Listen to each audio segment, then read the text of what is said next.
La vérité sur la mort du commando invisible Ibrahim Koulibaly. Partie 1. Le 27 avril 2011, seulement 2 semaines après la chute de Laurent Gbagbo, le sergent-chef Ibrahim Koulibaly, 47 ans, est abattu par les forces nouvelles de Ouattara. Que s'est-il vraiment passé ce jour? Après la capture de Gbagbo, IB et ses hommes réclament d'Alassane Ouattara qu'ils reconnaissent leur participation dans cette victoire. C'est le commandant invisible qui a déstabilisé le commandement de Laurent Gbagbo et de son général Mangou. Pendant 3 mois de combat, nous avons combattu toute l'armée ivoirienne ici, toutes les troupes, des milliers de chars. J'ai lutté pendant 10 ans pour revenir dans mon pays où je suis, mais c'est fini, je ne bouge pas. Chers frères, mes 5000 soldats et moi seront comptés dans le développement, dans la construction de la Côte d'Ivoire. Je ne doute même pas. IB réclame sa part du gâteau. Ses hommes et lui règnent en maître sur le quartier PK18 dans la commune d'Abobo.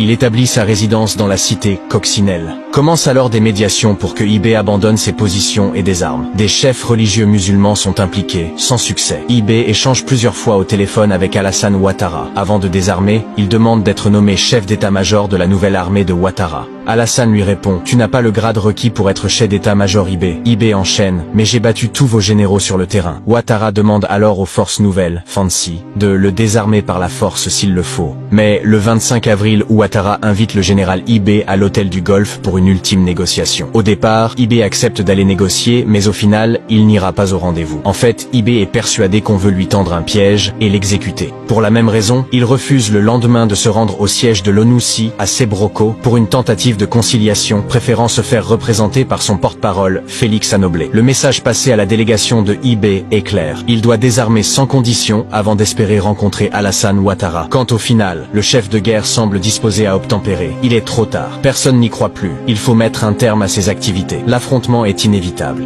Rendez-vous dans la partie 2 pour la suite.